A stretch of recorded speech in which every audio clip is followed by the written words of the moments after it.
Hembankan ibau.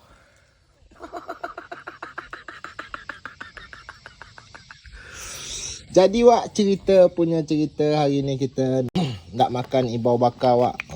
Ini ibaunya Wak, dah siap kita cuci bersih tadi Wak. Hembankan ibau.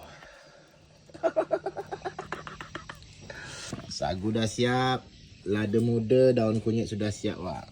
Nanti ni kita tengok cara aku makan macam mana. Sebetulnya Wak, ibau ini kita makan mantah pun boleh, sedap. Tak apa makan mantah ini. Sedap Wak makan mantah sebetulnya, cuma bagi yang biasa makan mantah. Dia punya ibau ni dia tidak hanyir Wak, tidak macam lokan. Lama lagi masak ni Wak. Jadi Wak, banyak yang bertanya Wak Atan, drum yang di belakang ni apa isinya? Isinya inilah Wak, air minum Wak. Air minum semua ni Wak isinya Wak. Biasa masak dekat sini Wak. Dapur pun belum bergelap Wak. Masih kotor-kotor lagi dapur kita Wak. Kita bersihkan dulu Wak, supaya tak kena rotek orang rumah. Dan di sini kita tengok ibau bakar kita sudah masak. Gila. Menyala Wak air.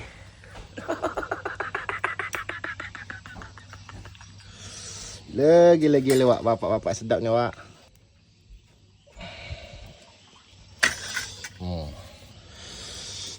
Hembankan ibau ni Wak. Dia punya ada kuah Wak di dalam ni, paling sedap. Kuah ibau yang di dalam ni.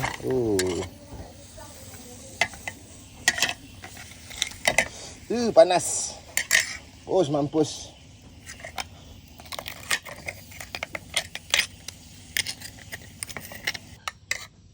Bismillah.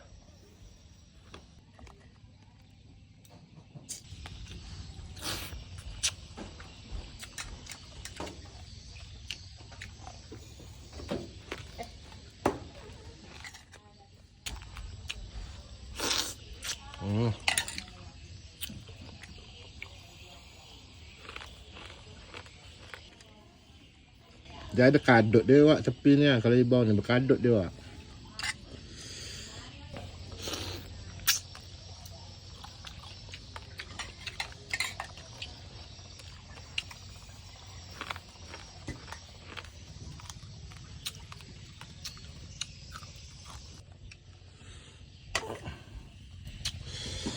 Panas Wak.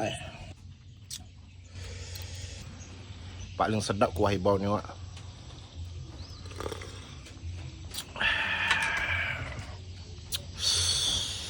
Gila Wak. Menyala Wak air.